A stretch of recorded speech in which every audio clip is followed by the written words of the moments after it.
dos maiores desafios que temos ao longo do ano é manter as finanças em equilíbrio. Depois das festas de final de ano, é hora de encarar os impostos, a lista de material escolar e fazer planos para os próximos meses.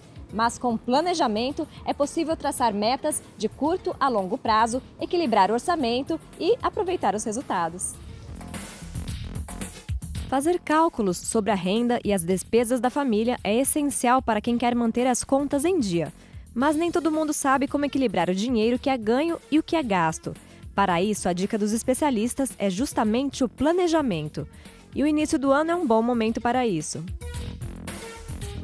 A primeira coisa é ela entender como que está a situação financeira dela, né? Mapear isso, colocar num papel, colocar numa planilha, levantar tudo, todos os meses, né? Se possível, fazer um planejamento já anual. Então, nesse planejamento, o que ela faz? Coloca mês a mês, né? Todos os gastos que ela tem, todos os gastos fixos, aqueles que ela tem eventualmente também. Então, no começo do ano agora, nós temos IPVA, IPTU, aniversários também que a gente, de repente, costuma dar de presente. É interessante já colocar. Então, fazer um mapa financeiro mesmo, não só do mês atual, mas já fazer do ano inteiro para ir acompanhando isso ao longo do tempo. Se a pessoa tiver algumas dívidas, né, é muito importante. Ela já pega esse dinheirinho extra que entrou, quita as dívidas, né, para poder já entrar o ano aí sem muitas complicações financeiras. Caso a pessoa não tenha tantas dívidas, né, ou esteja controlada pelo menos, é ideal ela fazer uma reserva de emergência, né, a gente costuma dizer. Então, coloca um dinheirinho ali investido na poupança ou num tesouro direto, que é bem conservador. Então, para ela ter uma reserva ali durante algum imprevisto que possa acontecer durante o ano.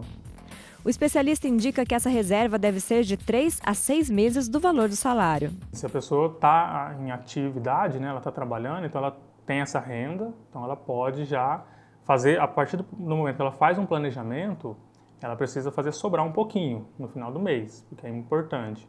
Então ela fez sobrar um pouquinho, ela joga esse dinheiro para uma aplicação, né, para caso aconteça qualquer evento, né, desde problema de saúde, algum problema em casa, quebrou alguma coisa em casa, o carro, enfim. Qualquer problema que ela possa ter e está sujeita, né, que aconteça, então essa reserva vai servir muito bem para essas ocasiões. Primeiro, né, prioridade é justamente a alimentação, a habitação, né, o que ela tem que sobreviver, né, vamos dizer assim. E aí depois ela começa a entrar nos supérfluos. Então o planejamento vai ajudar a isso, né, também. Ela vai começar a olhar para suas finanças e entender o que é essencial, o que é supérfluo. Então, o que é supérfluo, se o orçamento dela não está muito bem equilibrado, ela começa a cortar, né, enxugar um pouquinho os gastos justamente desses supérfluos, para que ela fique ali pelo menos no azul, não entre em cheque especial, num cartão de crédito, né, nenhum problema financeiro nesse sentido. Essa consciência do equilíbrio financeiro pode começar desde cedo, ainda na infância. Com alguns ensinamentos simples, como guardar o troco no cofrinho, as crianças já podem aprender a lidar com o dinheiro. Olha, educação financeira, não existe idade para você iniciar a pensar nisso, a fazer esse planejamento. Quanto antes, melhor. Existem estudos que crianças a partir de 5, 6 anos já podem aprender alguns conceitos de educação financeira, como por exemplo, olha, eu vou te dar R$10 para você comprar um lanche na escola, mas vai sobrar o troco você pode poupar. Com esses conceitos simples do porquinho, conceitos que envolvam algo lúdico, já pode ser passado para crianças a partir de 4, 5 anos sem problema nenhum. O quanto antes começar, melhor. A criança pode, desde conceitos assim do porquinho, de poupança, até conceitos de orçamento. Então, a criança pode ir numa compra de mercado, sim, é interessante que ela vá. E é interessante que se explique para a criança, olha só, a gente vai comprar essa marca e não essa, porque isso você pode economizar, e já ensinando para a criança conceitos de dinheiro, como pagar uma conta, enfim. Não tem idade e o quanto antes melhor. É muito importante que a família envolva a criança e envolva o jovem nesse aspecto de educação financeira. Quanto antes você fizer isso e quanto mais você fizer isso, mais livre o seu filho vai ser, mais independente ele vai ser financeiramente. Então, assim, a família ela pode e deve passar conceitos de, por exemplo, orçamento doméstico, filho, vamos apagar a luz quando não estiver dentro do cômodo, vamos economizar energia, água. Olha, o nosso orçamento doméstico é tanto. As crianças, às vezes os pais pensam que passar conceito seria poupar a criança de um mundo adulto que não é fácil, que é lidar com dinheiro. Mas ao mesmo tempo que você poupa o seu filho, você impede ele de crescer nesse sentido. Então, desde conceitos dentro de casa, por que deve se economizar dentro de casa, até de supermercado, como que você pode fazer uma compra. Tudo isso é muito interessante passar para a criança e para o jovem. E como economizar em casa? Hábitos simples e já bem conhecidos por todos trazem um bom resultado no final do mês. A primeira dica é lembrar de apagar as luzes durante o dia e escolher lâmpadas mais econômicas, como as fluorescentes compactas ou de LED. A máquina de lavar roupas só deve ser utilizada quando estiver cheia. Devemos prestar atenção também às torneiras quebradas ou pingando. De gota em gota, o consumo de água em um dia pode chegar a 46 litros, ou seja, 1.380 litros por mês, segundo o SEMAI. Reduzir o tempo do banho também ajuda a economizar água e diminuir a conta de energia elétrica, já que o chuveiro é considerado um dos vilões da economia doméstica. Um banho de chuveiro de 15 minutos gasta mais ou menos 135 litros de água. Reduzindo esse tempo para 5 minutos, o gasto será de aproximadamente 45 litros. A utilização do ar-condicionado, que para muitos riopretenses é um item essencial dentro de casa, também deve ser repensada se o objetivo é diminuir os gastos. Fazer a manutenção periódica do aparelho e optar por modelos com sistema de energia inverter, que é mais eficiente e consome menos energia, são algumas dicas para quem não consegue viver sem ele. Outra dica é ligar o ar-condicionado em uma temperatura em torno de 23 graus. Assim, o aparelho não gasta muita energia para equilibrar a temperatura do ambiente. Os aparelhos que não são usados o tempo todo devem ser deixados fora da tomada, porque mesmo sem uso podem consumir energia. E já que a geladeira é um equipamento que não pode ser desligado, podemos aproveitá-la. Fazer comida em casa e congelar para a semana toda pode ser uma boa opção para quem trabalha fora. Pesquisa do IBGE mostra que do total das despesas das famílias brasileiras com alimentação, cerca de 33% são gastos para comer fora de casa. Quem consegue um tempo para preparar a própria comida pode seguir um cardápio ao mesmo tempo mais saudável e econômico. Pequenos detalhes, são nos pequenos detalhes que está o segredo. Às vezes a gente pensa, tem aquele ditado popular, de grão em grão a galinha enche papo, é bem isso. Às vezes você pensa, mas se eu economizar R$50 só é pouco, ou se eu economizar R$10 é pouco. Não, mas você pode economizar esses 10 aqui, 50 ali, isso tudo pode fazer a diferença.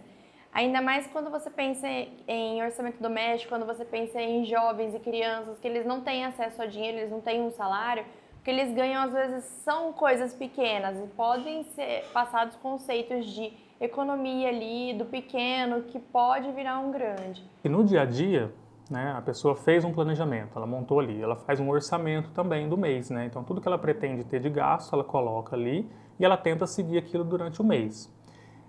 Às vezes, não todo dia, mas pelo menos uma vez por semana, para ela atualizar esse controle dela é muito importante. E no consumo, né, nas compras, mercado, principalmente que tem ali todo mês, né, você vai ter que fazer essa compra, então pesquisar nos mercados que são mais em conta, qualquer tipo de consumo também para você pesquisar antes de comprar. Às vezes a gente consegue pesquisar via internet, antes de sair para poder fazer uma compra, sempre com aquele olhar de poder economizar em alguma coisa para poder fazer sobrar dinheiro no final do mês. Então, se você se propõe a fazer esse planejamento e segui-lo, né, durante o mês, no dia a dia, com certeza a pessoa vai ter um bom sucesso aí no seu controle financeiro. E na hora de sair de casa para fazer compras, muitas pessoas ainda têm dúvidas. Para manter o planejamento financeiro, é melhor pagar à vista ou a prazo?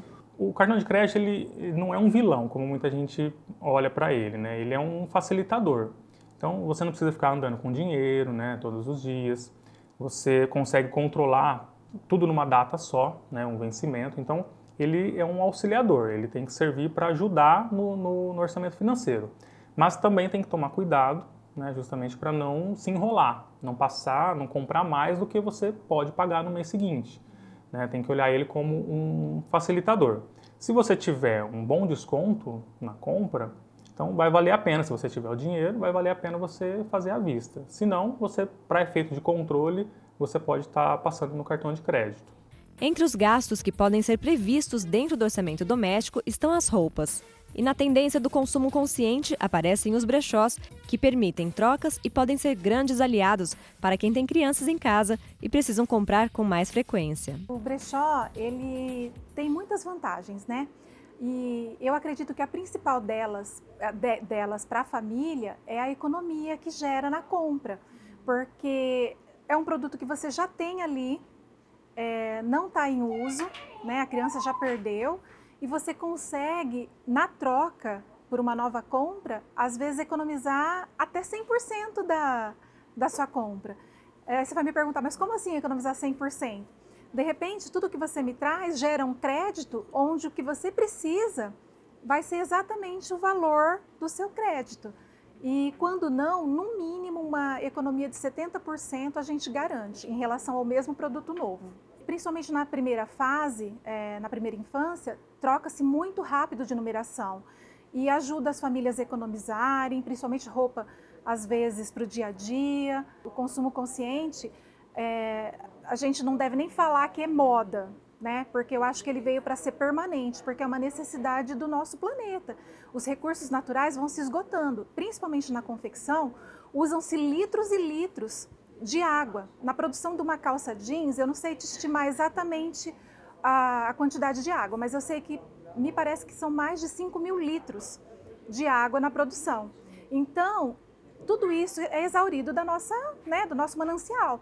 E com o reuso, nós estamos sim partindo de um princípio de um consumo mais consciente, mais pensado. E para quem já segue muitas dessas dicas e conseguiu equilibrar as finanças, o que fazer com o dinheiro que sobra no final do mês? O primeiro passo é justamente criar uma reserva, né? Porque se você for para um investimento que tem um pouco mais de risco, né, vamos dizer assim, você não pode perder aquele dinheiro, é o seu dinheiro da emergência, do dia a dia. Então, cria uma reserva ali de 3 a 6 meses, né? E aí depois disso, você então já está bem tranquilo no curto prazo. A gente começa a olhar mais para longo prazo agora. Ou para algum objetivo de médio prazo, por exemplo, uma viagem, pagar a faculdade, comprar um carro, alguma coisa nesse sentido. E longo prazo, a gente olha assim, para longo prazo mesmo, 10 anos, 20, 30 anos. Aí vão ser aqueles investimentos que vão te dar um ganho maior, né? Só que também tem um pouco de risco também. Mas se você está com esse pensamento, essa mentalidade de longo prazo, para aposentadoria, por exemplo, então a oscilação que tem no curto prazo agora, ele não interfere tanto no seu modo de investir.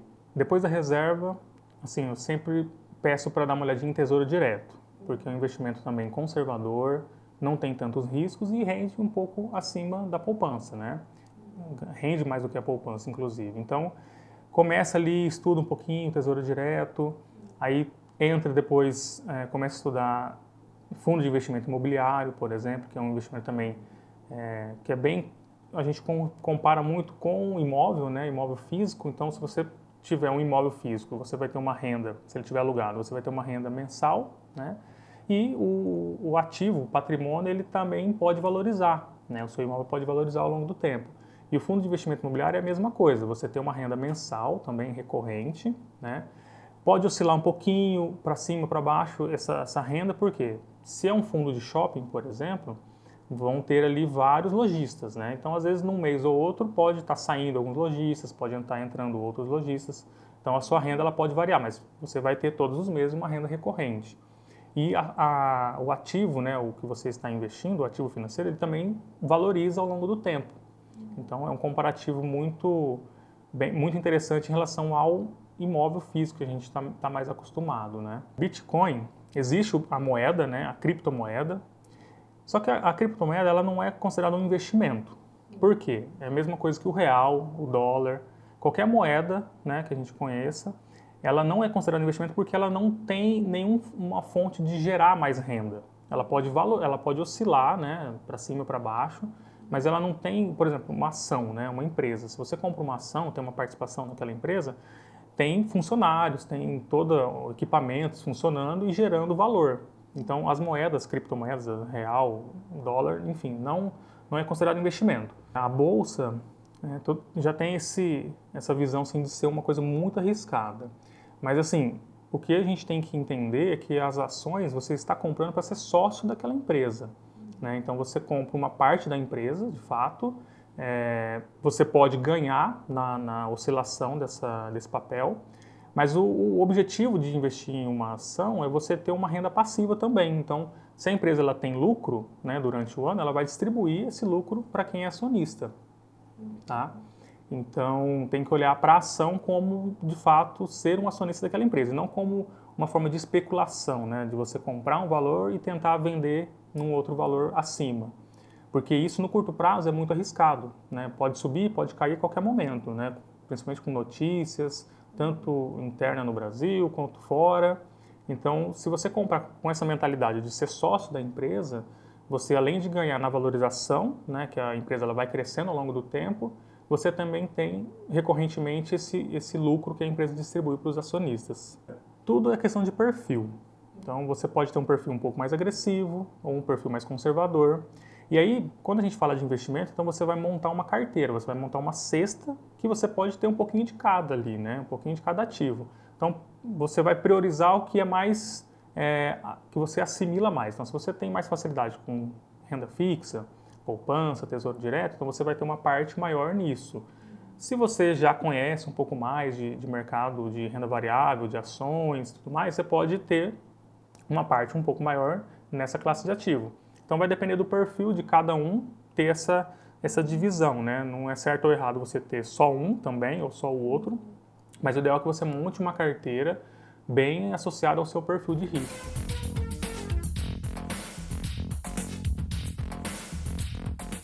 A mesada e a poupança para criança, ela pode ser um excelente recurso para você passar conceitos de educação financeira. Na verdade, ela pode ser um excelente recurso, mas ela também pode, se ela não for bem utilizada, ela pode passar conceitos errados para a criança. Então, assim, é interessante o pai acompanhar sim, não é só dar o dinheiro, olha, dei a mesada e enfim. Eu não acompanhei, não sei o que ele gastou, não sei se ele gastou a mais ou não. O importante é acompanhar e ensinar a gerir. Então, por exemplo, eu dei R$10 de mesada na semana. Olha, o que você gastou? Separa o dinheiro do lanche, separa tal coisa você pode economizar. Então, é importante o pai utilizar essa ferramenta como uma forma de educar financeiramente o filho. A educação financeira, o governo se atentou para a importância dela para a economia do país. Então, pessoas educadas financeiramente são pessoas que tendem a lidar com o dinheiro de uma forma melhor. E isso é muito importante para a economia de um país. Um país que existe muitas pessoas inadimplentes prejudica muito a economia, prejudica a economia de uma forma geral. Então, o que o Brasil criou? Ele criou uma estratégia nacional de educação financeira e existem projetos de leis para que a educação financeira ela se torne obrigatória nas escolas. Esses projetos ainda não estão em vigor, mas eu acredito que no futuro próximo isso vai acontecer. E que bom, porque é muito importante para o país. Eu dou aula de empreendedorismo, dou aula numa escola particular, mas ao mesmo tempo eu já iniciei um projeto também, que era um projeto social de educação financeira para jovens carentes. Então eu tive a oportunidade de lidar com crianças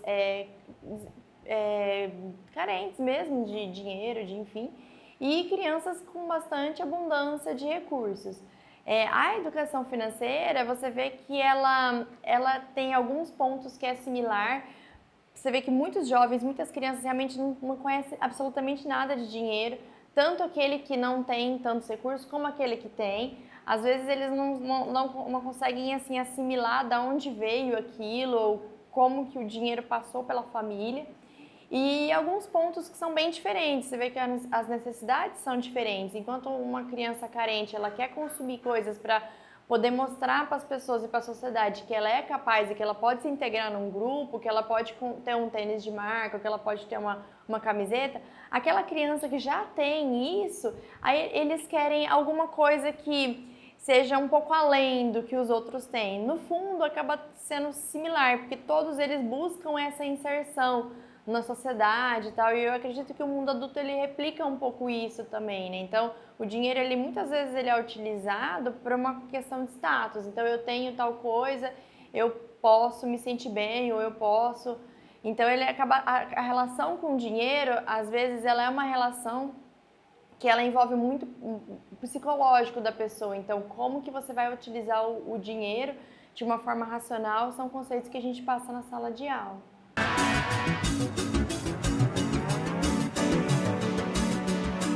Sempre quando a gente fala de investir, então tem a questão do objetivo, né? Porque se você não tem nenhum objetivo por trás daquele investimento, vai ser mais difícil a pessoa se comprometer, né? A poder organizar primeiro suas finanças, a fazer um esforço de poupar uma parte para poder investir e depois somente realizar aquele objetivo. Então esse objetivo ele tem que ser assim bem forte, né? Porque também se não for bem específico, se a pessoa não vê algo de bom naquele objetivo, ela não vai fazer todo esse sacrifício, né, de poupar, investir e esperar, porque a paciência conta muito também nesse processo, né, porque às vezes o objetivo de curto prazo, ok, até um ano ainda passa bem mais rápido, mas às vezes a gente tem um objetivo de aposentadoria, que pode ser daqui 20, 30 anos, então muita gente não começa justamente por achar que tem muito tempo ainda pela frente, vai demorar para chegar, mas uma hora chega, né? Economia doméstica, muitas pessoas acreditam que é uma coisa difícil de fazer ou é uma coisa quase impossível, mas não é. Muitas pessoas deixam de fazer porque acham que toma tempo também. Também não. Hoje em dia existem inúmeros aplicativos no telefone, aplicativos gratuitos que você pode baixar no seu celular, ou você pode usar o bom e velho caderninho para anotar. Não tem segredo, finanças não tem segredo. Quando você gastar menos do que você ganha, você vai estar sempre sobrando dinheiro e você vai estar sempre conseguindo realizar seus sonhos. O problema é quando você gasta mais do que você ganha. Finanças é isso, é uma balança. Você tem que estar sempre equilibrando o seu ganho com o seu gasto. Seu gasto sendo menor que o seu ganho, você vai ter uma situação financeira cômoda, né, confortável.